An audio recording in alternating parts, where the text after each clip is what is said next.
Sustaining Creativity podcast. I'm your host, Mari Riesberg. Over the past several years, I've combined my degrees in acting and somatic psychology to share my sustaining creativity techniques with performers. And now I've decided to share it with a bigger audience that includes you. I believe we are all creative, and this podcast is all about that. I'll be interviewing people from all backgrounds, ages, and creativity experiences to share just how creative we all are. Today, I'll be chatting with Dr. Morissa Schwartz. She's the founder and CEO of Dr. Rissy's Writing and Marketing and GenZ Publishing, LLC. She's also been an entrepreneur since she was in high school. Please enjoy Dr. Morissa Schwartz.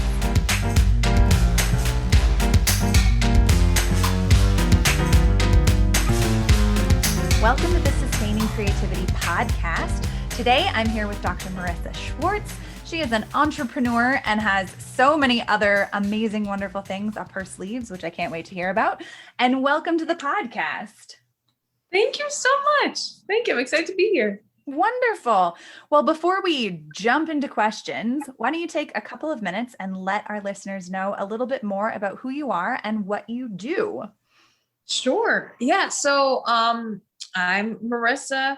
I'm an entrepreneur. I own two businesses, Dr. Rissy's Writing and Marketing, which is a 360 marketing company. We do SEO, ads, social media, PR. And I also own GenZ Publishing. We're a book publishing company that publishes fresh and diverse voices through a variety of different types of books. And I've always just loved being an entrepreneur, and I graduated on Friday in person, finally, with my doctorate in literature. It took a year and a half. Like, I officially graduated a year and a half ago. I defended my dissertation, all that, but it took until now to actually do the ceremony. So delayed gratification, but I'm now, officially Dr. Morissa Schwartz. So that's a cool thing. Cause I literally, I called my company Dr. Rissy's, but it's been almost like, am I living a lie? But no, it's it's legit. Now it's legit. Well, congratulations on Thanks. Your doctorate. That's such a huge accomplishment and achievement for sure. Yeah. Thank you. I love it. And yeah, these businesses, I know it sounds like you also have been an entrepreneur the majority of your life. Yeah. Actually, I got my first PayPal account when I was 8 years old. I was really into Mighty Beans, the little magnetic toy things. So I would collect them, and I started getting repeats, and I really wanted the rare one. I wanted Marty Moose more than anything. No, not Marty Moose. What was his name? It was some kind of moose. Marty Moose is what is that? Well, anyway, whatever the really rare one. It was definitely a moose. I wanted him. So I started selling my Mighty Beans online to try to save up for the special limited edition moose. And that kind of put the bug in me. And I started making jewelry and selling that at local craft fairs. And just throughout high school, I started freelancing. And then I just grew that into a business. I love it. I mean, so much creativity, and just having that idea. I have a goal. I want to achieve it. And here's how I'm going to do it. Is that, experience of having creative thought, and then the innovation of putting those thoughts into action. And I love all of it. And starting so young, I imagine there wasn't a lot of fear saying oh, I can't do this. It's too big. Oh, it's true. I used to create a goal list or a bucket list when I was 12, all the stuff I wanted to do. And that was exactly why I was able to accomplish the things, because I put silly things that a 12-year-old would put on there, oh, I want to break a world record. Oh, I want to sing on TV. An adult wouldn't do that because they would think, oh, there's no way. But as a kid, exactly. So that I thank gosh I started at a young age, because I was able to not know reality and the constraints of it. Right. Exactly. Oh my goodness. I love all of that. And I can't wait to dig a little deeper and see where it goes. But when you think about creativity, what does it mean to you to be creative?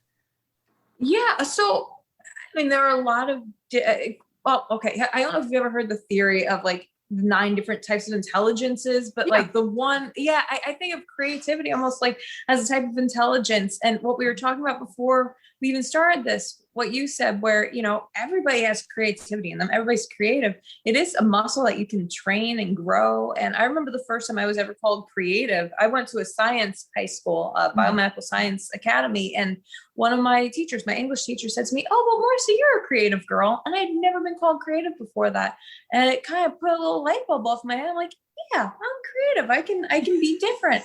And it's just, I think sometimes people just need to be motivated to find their creativity. Yeah. Or supported. I think that's another piece when we aren't told you're a creative person or you have creativity or let's get creative.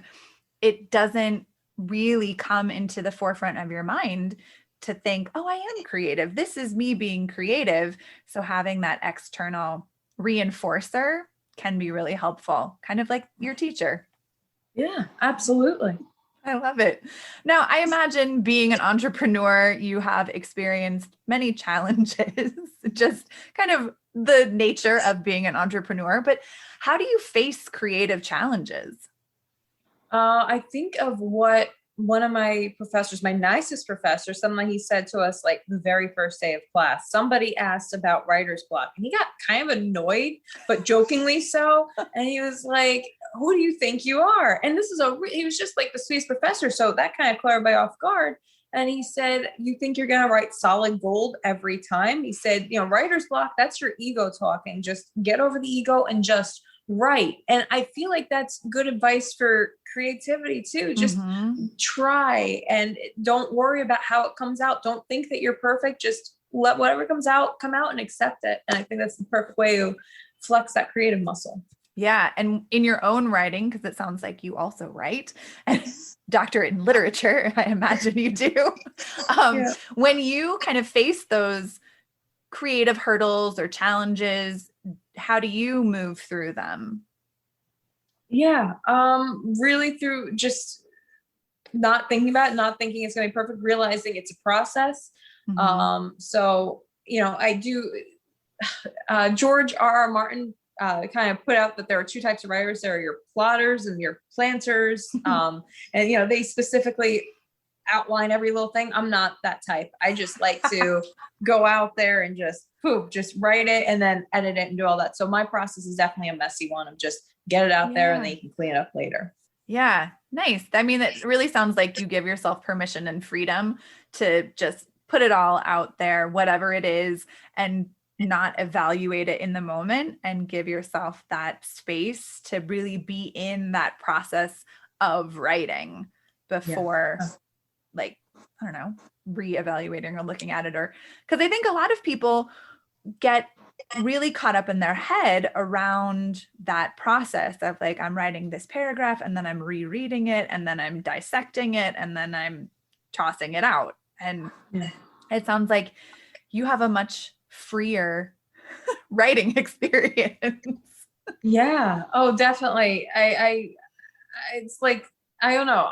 I'm a little bit of a disorganized kind of person. I mean, if you look at my desk, it's just a bunch of stuff. But to me, it makes sense. So the lay person walking in, it's like, oh my gosh, it's chaos. But to me, I'm like, oh no, I know that the paper I need is on the left of the desk. So I don't know. That's just for some folks. I know that they need to be really organized. That's awesome. I admire people like that. But for me, it's that kind of not super organizing everything, just letting it be. Yeah. Organized chaos. Exactly. You know where all of the things you need are. Yeah. Yep. I love that. I think, because I think that it really speaks to creativity being not for one person or another. Like in organized chaos, you can be creative. In organization, you can be creative. So I think that really speaks to the flexibility that creativity lends to our experience in our life. Absolutely. Yeah, I love it. You talked about being 8 and entrepreneuring your toys. Yeah. When you think about kind of your earliest memory of being creative, what comes to mind? My mom is a very crafty person. She put me in like art classes and stuff at a really young age, but she would always, so my parents are entrepreneurs as well. They own a floor covering store. So I grew up in their mom and pop floor covering shop. And my mother, when there weren't customers there, we would cut out paper dolls. We would draw together. She would make voices for like the drawings that we did. So that's definitely my first creative memories of being like, oh my gosh, she's taking this pen and putting it on the paper and making it talk. This is insane. Like, oh my gosh, it's better than television. And like, I just admired her creativity so much. So yeah. Nice. Yeah.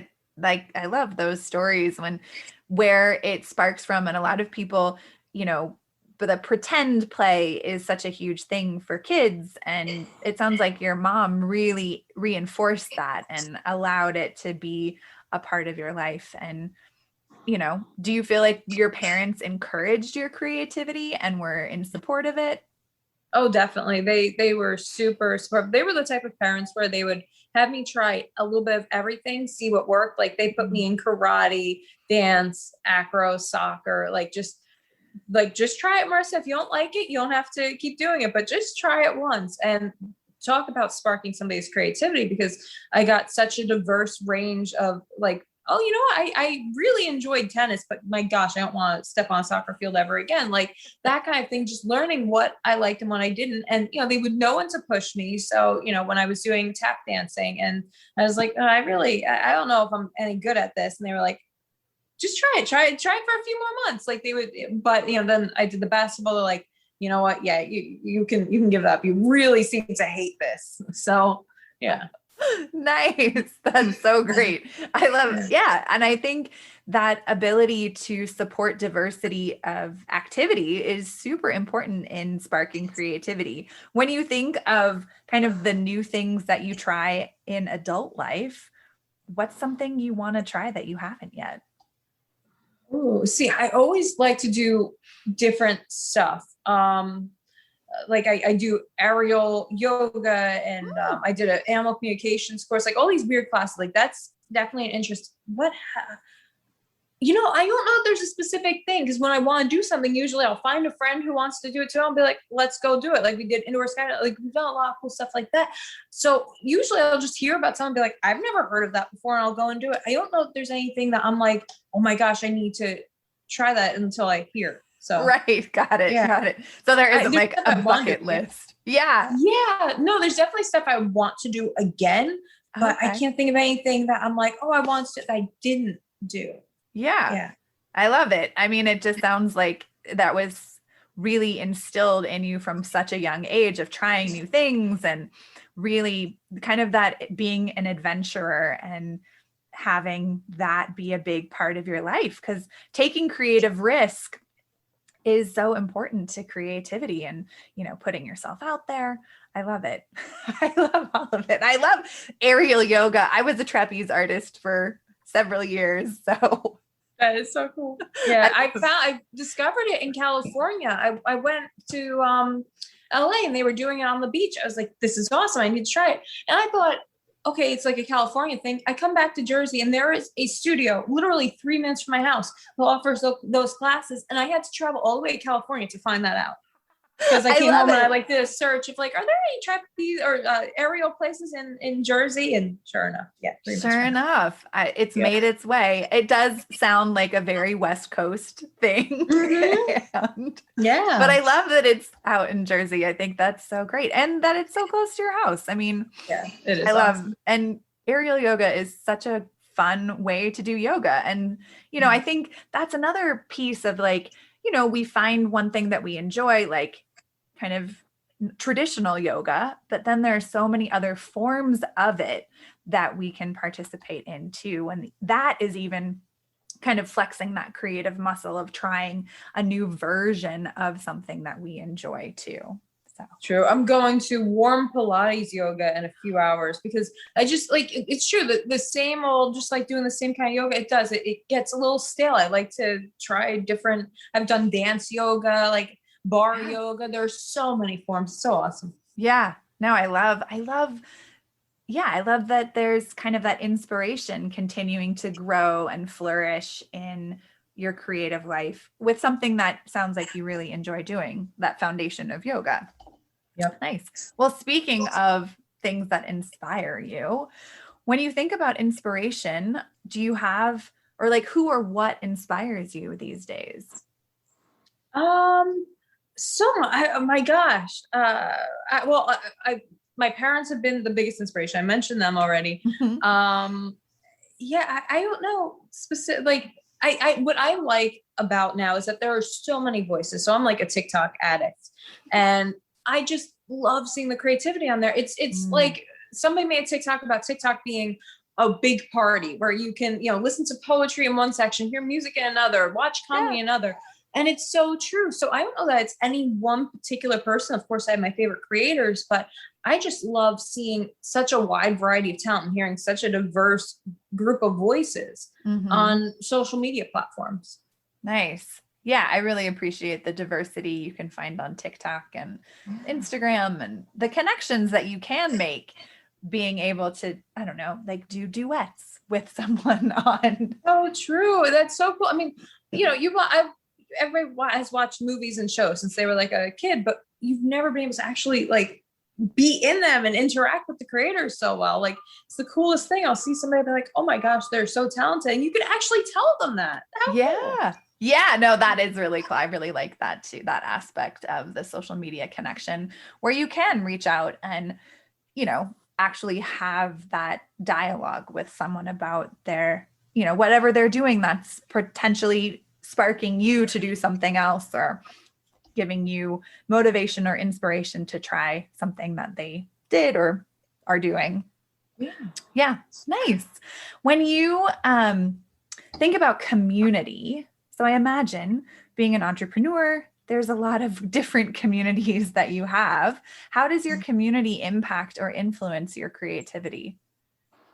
Yeah, well, I think that you definitely are have your community in mind with whatever you're creating, whether it's a piece of writing or a social media post or, a TikTok video. You definitely have to have your community in mind. And, you're not living in a bubble. So usually it's a response to some dialogue or something that's going on when you create something. So I think community is a huge part of any creation. How do you keep your community active? I mean, I guess for entrepreneurs, I think of there is some like solo aspect of being an entrepreneur, but how do you engage your community in being an entrepreneur? Yeah, so they're definitely, it's I personally I have a team, so I'm working with people every day, and engaging them is one thing.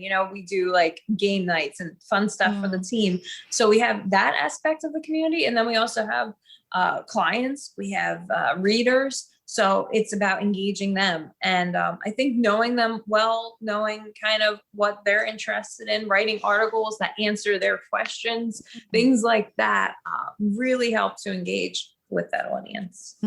Yeah, that makes a lot of sense, being able to pick their brains and answer their questions to engage them. But I'm sure what their questions are, many other people have those questions. So being able to answer them is really helpful and a wonderful way to connect your team with that bigger community also. Definitely. Nice. Yeah. When you think of kind of everyday issues and challenges that you have, what are some ways that you have had to use creativity to solve these everyday issues? Well, when I became an entrepreneur, like officially, when I opened my LLC, my father, who has had his floor covering store since he was in college, said to me, there's going to be a problem that you're going to face every single day. You just can't let it get you down. And that has been, oh my gosh, he's right. There's always at least one issue every single day. But being creative definitely helps. Realizing, I think creative people also realize that things are not black and white, that they're not one-sided. And that's so helpful in any situation. Thinking of out of the box solutions. An example is we recently had hired somebody to do a job. They could no longer do that job, and the due date was looming, like it was coming up really fast. We're like, shoot, what do we do? Because that contractor can't do it. So thinking creatively, actually sitting down with the team and brainstorming, okay, if you do this part and you do that part, and then we outsource this part, we can get it done by the due date. That's the ultimate, business and creativity meeting. Yeah, absolutely. The problem solving and kind of immediate, here's your talent. We're going to put it all together and make it work. Yeah. Yep. I think that's great. That those everyday challenges that we all face and how we get to flex our creative muscle to solve those problems or to, think of a new solution or engage ourselves in that creative process of how we can get to where we need to be. Yeah. And when you think about, people who are interested in having more creativity in their life, how would you encourage others to start that or find creativity in their lives? I think first off, it's becoming almost a cliche, but people always say, think outside the box, realize that there is no box. Like there's no box. You don't have to follow any written script. But I also think just being open-minded and not looking at new or changes, like new things or changes as a negative, like look at them as new opportunities. I think positivity is a really important part of being creative. You have to have some form of positivity and hope to, have the oomph to do something creative. So I think being positive is a huge part of it. Yeah. Nice. I love it. Well, I have one final little question for you. What is your secret to creativity? I think it's probably just not being afraid to try new things. It can be easy to try to stay safe and what to expect and just keep doing the same thing over and over, but then you don't grow and you don't learn. So I think being open to learning and changing and growing. Nice. I love it. A fellow growth seeker. I'm right there with you. It's so important to continue to grow and learn new things and expand our minds and our ability to engage with the world in diverse and amazing ways. So, well, thank you so much for chatting with me. And if people want to learn more about what you do, how would they go about doing that? You can find me. I'm Dr. Rissy and Morissa Schwartz pretty much everywhere. So if you type in the name Morissa Schwartz or Dr. Rissy on any social media platform, you'll find me. My website is drrissy.com. And I also have genzpublishing.org. That's the book publishing company. Yeah. Wonderful. And I will put all of that in our show notes so people have easy access and can find you. And it sounds like you're also on TikTok. So definitely check out Morissa on TikTok. I'm going to follow you there.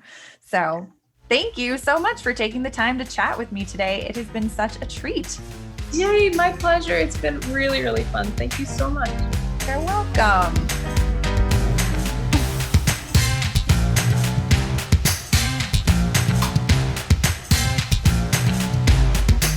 Thanks for listening to the Sustaining Creativity Podcast. We'd love to keep in touch, so follow us on Facebook and Instagram. We are at Sustaining Creativity.